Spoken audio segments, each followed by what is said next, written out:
a sweet and sour, yet so creamy, so delicious. Hi friends, I'm back with another recipe. This is from the land of Goa. Prawns ambotik. Ambotik is two words. Ambo means tangy. Tik is a Konkani word for spicy. So let's learn how to make this simple recipe starting with some tamarind. Take a lemon-sized ball of tamarind in a bowl and add some hot water. While our tamarind is soaking into the water, let's see what all ingredients we need for this curry. Starting with a bowl of coconut, 12 red chilies, half an inch of ginger, 10 to 12 cloves of garlic, a teaspoon of coriander and cumin seeds. Add all the ingredients to the grinding jar, including the tamarind, chili, coconut. Your tamarind must have released all the flavors to the water. Add the tamarind water and the tamarind to the mixture jar. Add a teaspoon of turmeric or haldi powder to the mixture. Grind these spices and chilies and the coconut together in a blender to a fine paste. Do not add any water to this paste. The tamarind pulp or the tamarind water which we made is enough to grind this. I am using my steel kadai today to make this recipe. You can choose any choice of vessel. Add coconut oil or cold pressed coconut oil to your kadai. Coconut oil is going to give us the authentic taste of Goa. If you do not have coconut oil, you can use any oil available in your kitchen. Add 10 to 12 curry leaves to the oil and let it splutter. Add 1 large chopped onion to the oil. Fry the onions in the oil till the color has changed to transparent or translucent. Once your onions change the color, add in 1 chopped tomato.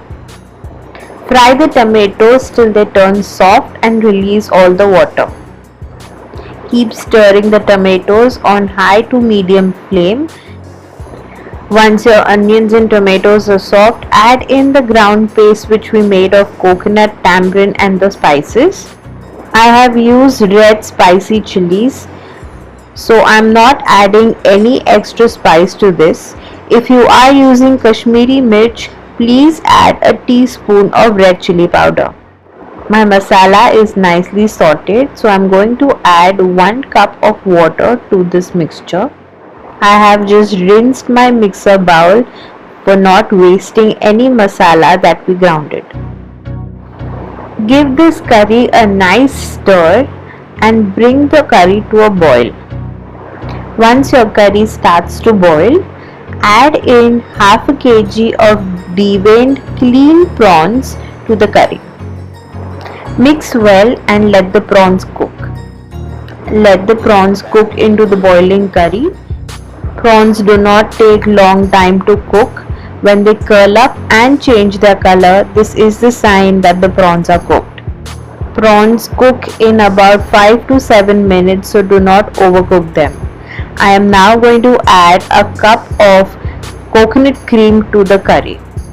I am adding coconut cream after my prawns are cooked, as if the prawns were not cooked and we had to cook the prawns into the coconut cream, the cream might curdle.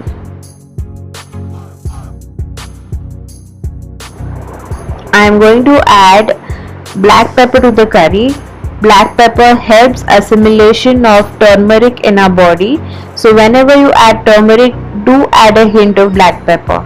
I am going to season my curry with my pink Himalayan salt. As you can see, my prawns have curled up, they have changed the color and they have cooked perfectly and can be served. Give one last stir after seasoning the curry. Do not wait for the curry to boil, as the coconut cream might curdle. This curry has so many delicate flavors. The spices that we added in the grounded masala, the tamarind, the sweet coconut cream, the red chilies, it is just heaven.